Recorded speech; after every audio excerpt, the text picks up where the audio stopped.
long before the rise of cities, before the birth of writing, before even the myths we now call ancient were first spoken by firelight, there was the symbol of the labyrinth. Not a maze, not a trap of dead ends, but a single spiraling path winding inward, always leading to one center and then returning again. This symbol appears everywhere. On the stones of Neolithic Europe, carved into the rock faces of Crete and Sardinia, in the temples of India, on the textiles of the Andes, etched into Scandinavian burial mounds, and traced by finger in the sands of the American Southwest. Cultures that never knew each other, civilizations separated by oceans and centuries, yet they all dreamed the same spiral, the same sacred path. Why? Because the labyrinth is not architecture. It is memory. It is the map of something older than language, a living archetype that rises from the collective soul of humanity. It is the journey. To the ancient mind, the labyrinth was more than sacred geometry. It was the body of a god, a path to the underworld, a container for transformation. Every curve, every turn, every winding edge was intentional, a mirrored ritual of the soul's descent into the unknown. In Minoan Crete, the labyrinth was home to the Minotaur, but this was never just a monster. It was a symbol of the shadow self, the primal force within. The hero who entered the labyrinth did not go to slay a beast, he went to confront himself. In the British Isles, turf labyrinths were carved into the earth, living symbols that pilgrims would walk in silence, step by step, each movement a meditation on life, death, and return.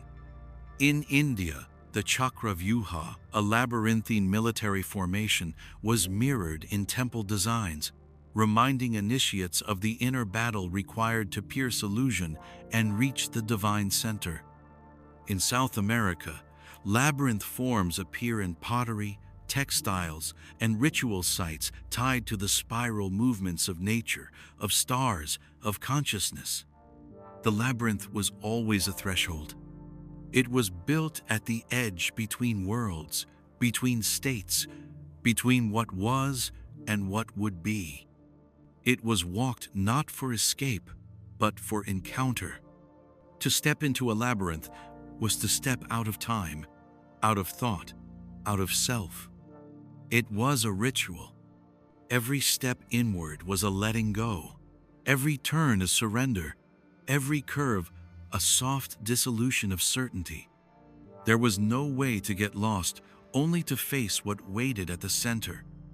And in the center, something always died. Not the body, but the illusion. The false identity, the masks we wear, the noise we mistake for truth. And then, just as gently, the path led out again. Not as a second journey, but as a reflection. Not to where you came from, but to who you have become. The labyrinth was not meant to trap, it was meant to transform. It taught that the path to power is not a straight line, but a spiral. That wisdom is not found by escaping the world, but by moving into it again and again, with new eyes. And that every death, every descent, every moment of loss is part of the sacred return. This is why the symbol survived. Because it speaks a truth older than temples, older than gods. A truth still etched in stone, still traced by foot, still pulsing in the spiral patterns of seashells, galaxies, fingerprints, and time itself. The labyrinth is not a relic. It is a mirror, and it is calling you inward.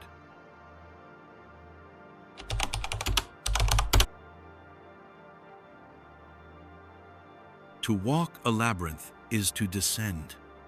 Not downward through space, but inward through the layers of self. It is a movement into the unseen, into the buried, into the ancient place where the soul meets its shadow. The ancients knew this well. They built their labyrinths not just in cities, but on thresholds, the borders between land and sea, between light and dark, between life and death, near caves, at river mouths, beside sacred groves. Always at the edge, because the labyrinth was not just a pattern, it was a portal. To step inside was to enter the underworld. Not the hell of punishment feared by modern religion, but the mythic underworld of all ancient initiation, the place of mystery, of silence, of transformation. In the temples of old, the labyrinth was often the first step of the ritual. The initiate would be blindfolded, stripped of name and rank, and led to the gate. Once inside, the outer world disappeared. Only the path remained, one that turned and turned again, drawing the walker away from the known, away from identity, away from certainty. Each step deeper was a surrender. In the darkness of the mind, old stories began to crack, the ego faltered, the masks loosened, and in their place, silence grew, an ancient silence, the silence of the earth before names, the silence of the womb before birth. For the labyrinth, in its spiraling grace, mirrors more than myth. It mirrors nature itself. It mirrors the spiral of DNA, the coiling of the serpent, the breath of the tides, the orbit of stars. It reflects the organic rhythm of transformation, not linear but circular, not predictable but inevitable. And as the walker journeys inward, something begins to shift. Time slows, the air grows thick with meaning. Every turn becomes symbolic, every step a shedding. The outer world recedes until all that is left is you, and the path, and the presence that waits in the center. This is the same pattern found in every story of descent.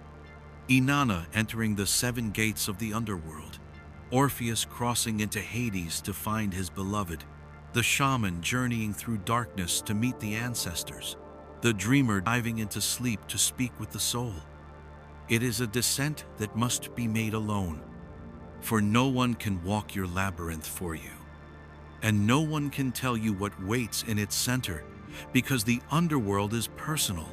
It is your darkness, your wounds, your lost fragments, your fears, your forgotten truths. And yet, in the mythic traditions, the descent is never the end. It is the beginning, because the underworld is not a place to die, it is a place to be undone, so that what is false can fall away, and what is real can be born. To walk into the labyrinth is to say, I am ready. Ready to lose what I am not. Ready to remember what I am. Ready to meet the mystery face to face. The ancients knew, you do not fear the descent. You honor it, because in the darkness, the soul sees clearer, and in the silence of the underworld, a new voice begins to speak.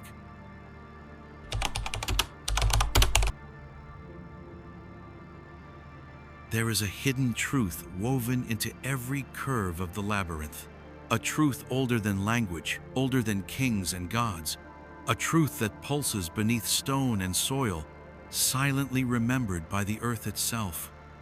The labyrinth is feminine, not as a gendered construct, but as an energy, ancient, deep, spiral, womb-like, a force of mystery, of transformation, of return. The labyrinth does not rise in lines and angles like the temples of patriarchy.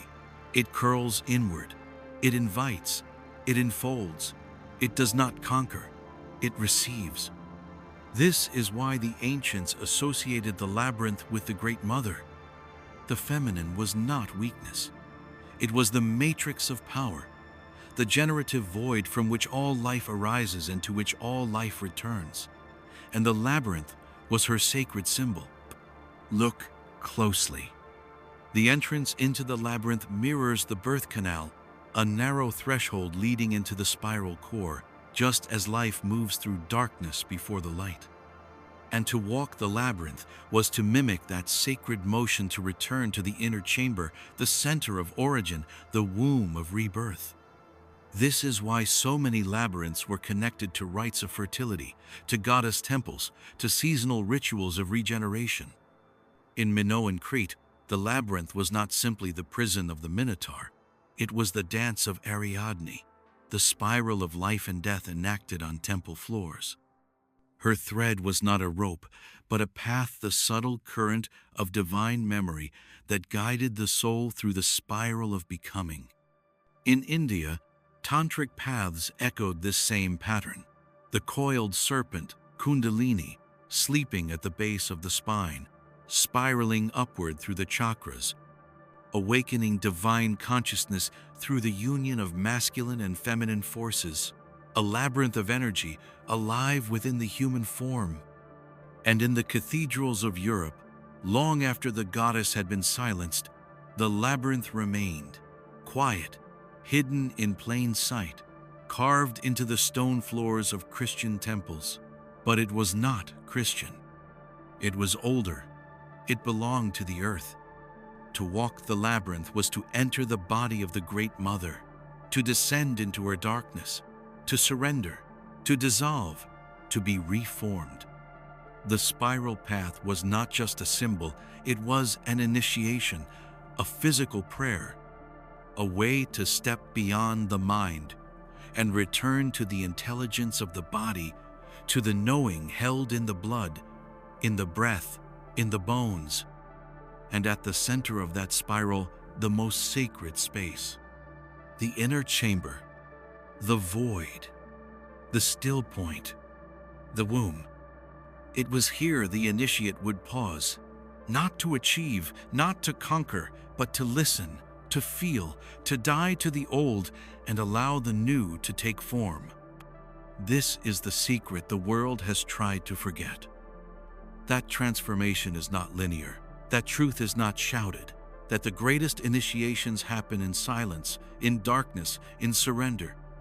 And the labyrinth teaches this. It does not demand strength. It demands softness.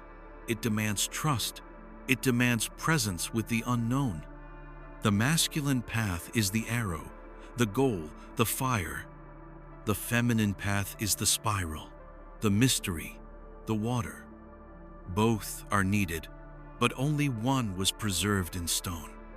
The labyrinth, a gift from the mothers of the earth, a path back to the source, a return to the sacred feminine that lives not only in women, but in the soul of all things.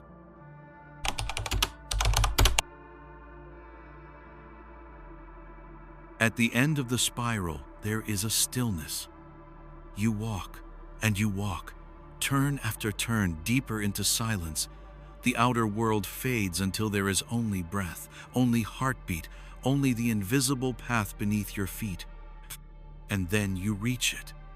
The center, a space with no doors, no further turns, no more steps. The journey inward has ended, but what awaits is not relief. It is not triumph. It is not the reward the ego expected. What awaits is death. Not the death of the body, but the death of who you thought you were. Because the center of the labyrinth is not a destination, it is a crucible. It is the place where the masks must fall, where the old names no longer fit, where the stories you've carried cannot follow you. This is the mystery the ancients encoded in stone and silence, that the path of transformation always requires loss. To become something new, you must let something die. And the center of the labyrinth is where that death takes place. It is the place between worlds. It is the eye of the storm, where all that once defined you dissolves, and yet you still exist, naked, nameless, unformed. To the mystics, this is the moment of the sacred void.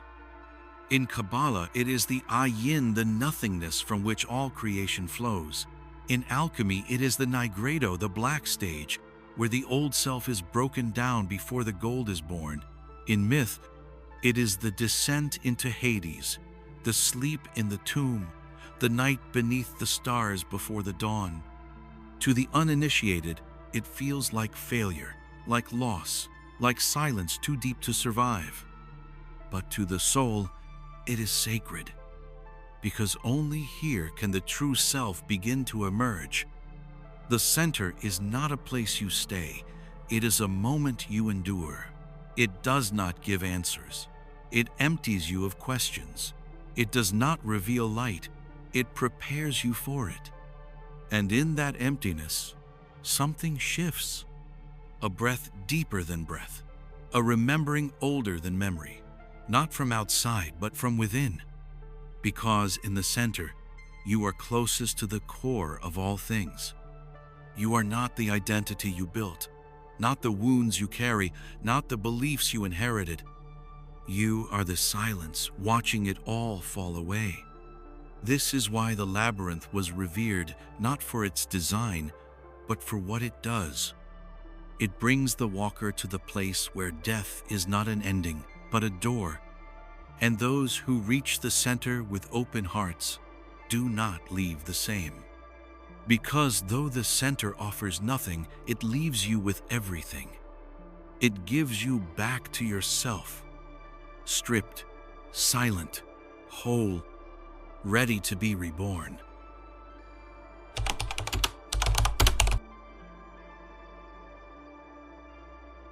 When you leave the center of the labyrinth, you are no longer the same.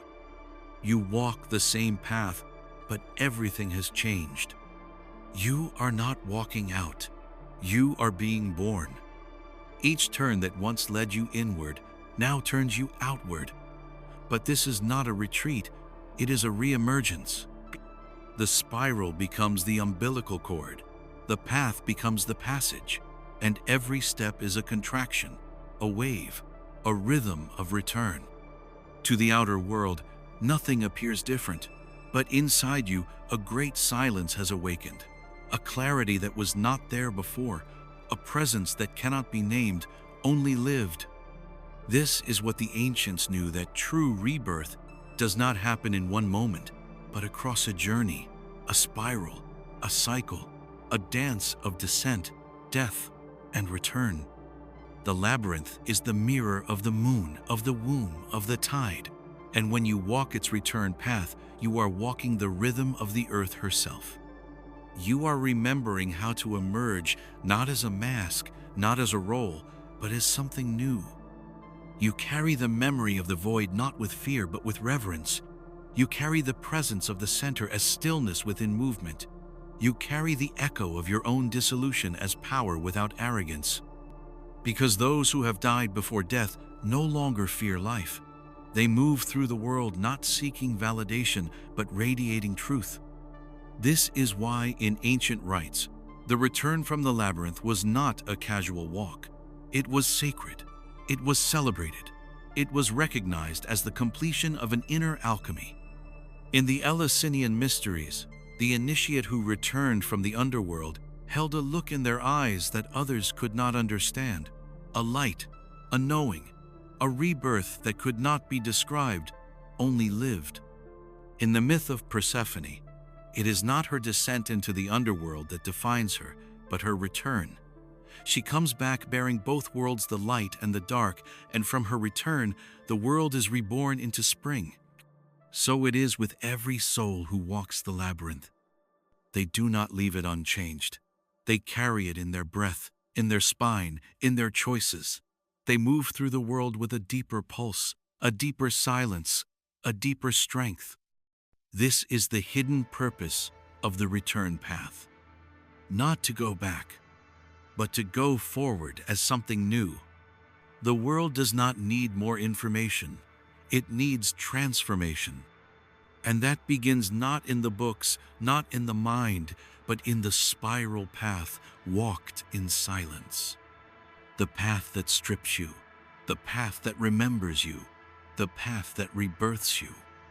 The labyrinth does not ask for belief, it asks for movement. One step, then another, and then everything changes.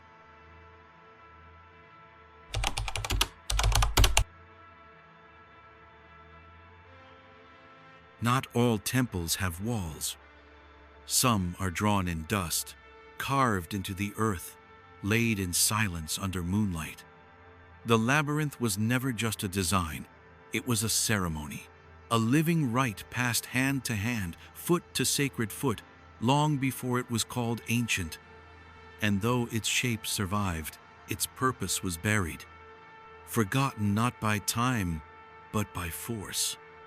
Because the rites of the labyrinth were not entertainment, they were initiation. To walk the spiral was to step into a living myth, a ritual journey through death and back into life. And these rites, once sacred and widespread, were erased one by one until only the shape remained, emptied of its soul. But if we listen closely, echoes still speak. In Crete, the dance of the crane, the Geranos, was performed by initiates retracing the spirals of the labyrinth. Each step mirrored the path of descent and return, an embodied myth.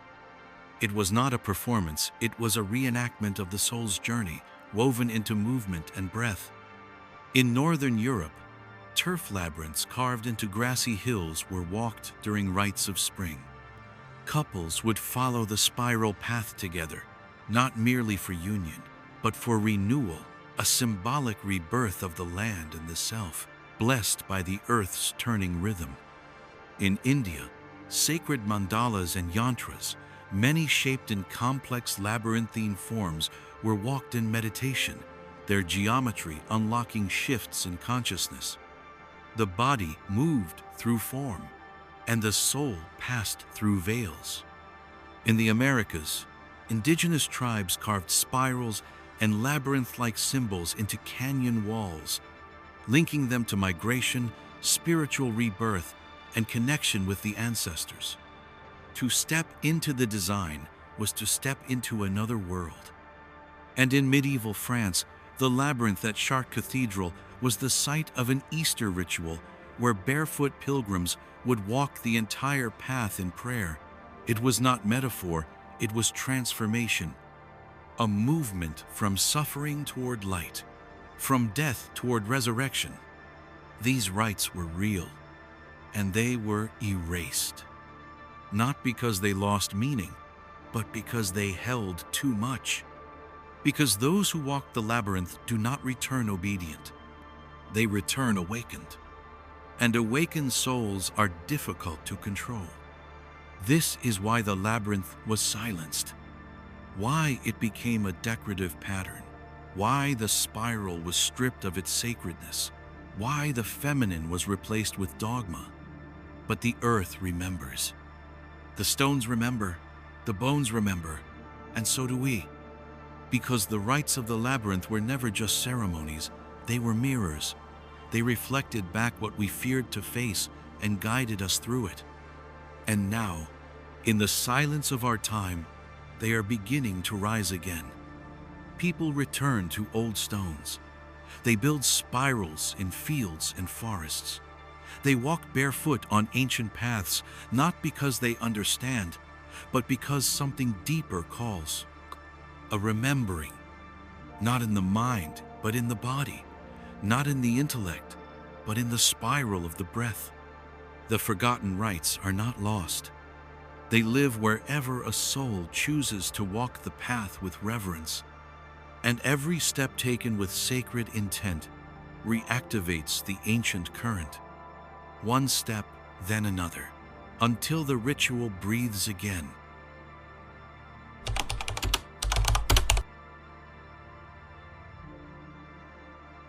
You do not need an ancient temple to return.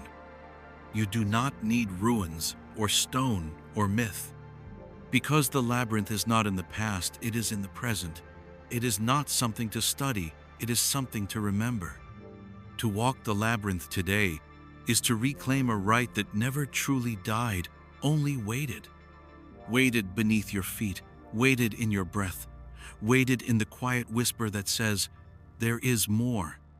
And so, people begin to build them again. On beaches, drawn in the sand before the tide takes them. In forests, outlined with fallen branches and stones. In city parks, formed from chalk or rope, in backyards, in sacred spaces, in dreams. Because the labyrinth needs no permission. It needs only your presence. And when you step into it, something ancient awakens. You are no longer walking on earth, you are walking between worlds. Each step turns you inward. Each turn spirals you closer to the silence. Not the silence of emptiness, but the silence that holds everything. You walk not to get somewhere. You walk to remember where you've always been. And something happens. The breath deepens, the thoughts fade, the body begins to lead, and the mind surrenders. You are not walking in circles. You are moving through layers of memory, of pain, of healing, of knowing. And when you reach the center, it meets you in the exact way you need. For some, it is release. For others, vision. For others, still the first true silence they have ever known. You stay, you listen, and when it is time, you return. But you are not the same. You bring the stillness with you. You carry the spiral in your spine. You move through life with new breath, new clarity, new power. This is the return of the labyrinth. Not as a relic, but as a living rite. A medicine for a world that has forgotten how to be still. A path for souls too tired to climb but ready to turn. A journey that leads not up, not out, but in. So if you hear the call, follow it. Trace the spiral. Enter the silence. Shed what no longer serves. Stand in the center and remember who you are. And then walk back. Alive, awakened, reborn. Because the labyrinth was never just a pattern. It was a map of the soul. And the path it offers still waits.